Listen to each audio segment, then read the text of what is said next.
So in 1972, and it was about this time of year, my birthday's in September, and my mother, we had just gotten here, moved here from Kansas City. We had lived up there for a short period of time, and I told my mom I didn't want to go to high school in Kansas City. Please, let's move back to Eureka. So she came down here and she brought a gentleman friend with her, and they got a job in the Crescent Hotel. Now, this was when it had been purchased to be reopened as a hotel. It had been closed for some time, and the idea was is that they were going to get the kitchen and dining room area going because they had the construction crew coming in, but we didn't have all the wonderful restaurants that we have in Eureka Springs today back then. There was the Paragon, the Basin Park, Wilson's Cafe, Murdy Mays, a couple of places like that, but we just didn't have all these wonderful restaurants. And so they didn't want those construction crew guys running around town looking for food. They were going to feed them on site. Good idea. So my mom, Helen, and her boyfriend, Ace, we called him, were in the dining area doing their work. And I was running around the hotel, and it was much like The Shining. I mean, I was running around the hotel. There was nobody else in there. And mom says, "Hey, Ramona, I need some towels. Go downstairs, go to the left. There's a hallway, and there's a closet there. Get all the towels that you can carry." And I was like, "Okay." So I go trotting off downstairs. Now, remember where I'm describing here, okay? Down the stairs to the left, there's a hallway and a closet. Well, it's about this time of year. There's no air conditioning in this building in 1972, especially when it was under construction. So it's hot.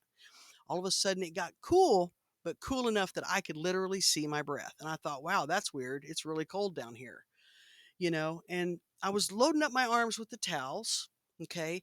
And you know how sometimes if you have good peripheral vision, you can see something out of your eye and you know to look the other way because it's passing behind you. So I saw something out of the corner of my eye go by me, behind me. And so I looked the other way, and it was a woman in a white dress with one of those hats. You remember the old paper hats that nurses used to wear? Well, that's what she had on, and that's why I identified her as the nurse, as a nurse.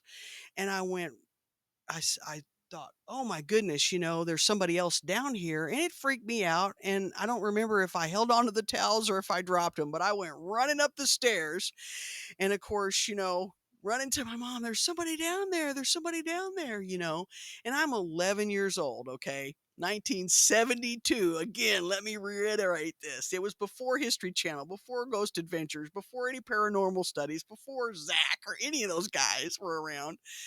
And I go running up there, "Mom, there's somebody down there. There's somebody down there." And she goes, "What? What are you talking about? There's nobody else in the hotel but me and you and Ace. Where are my towels?" You know? And for a long period of time, no one really believed me. I was the girl that would get invited to the slumber parties, to tell the ghost story.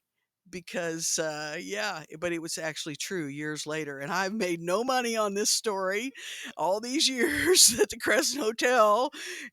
But the funny part about it is that 10 years later, 1982, I'm sitting in Batesville. I'm watching TV on a Sunday night, studying, and Disney's on. You remember Disney would come on after the news on Sunday nights back then, and after Disney, Ripley's Believe It or Not. And here comes this show about the Crescent Hotel and the ghosts in the Crescent Hotel in Eureka Springs. Well, we didn't have cell phones like we do now, and so I called my mom and had to call her collect because I'm a poor college student. And I said, "Turn on your TV. I told you that was a ghost." And so I don't remember how she replied, but nonetheless, I was vindicated. I was right.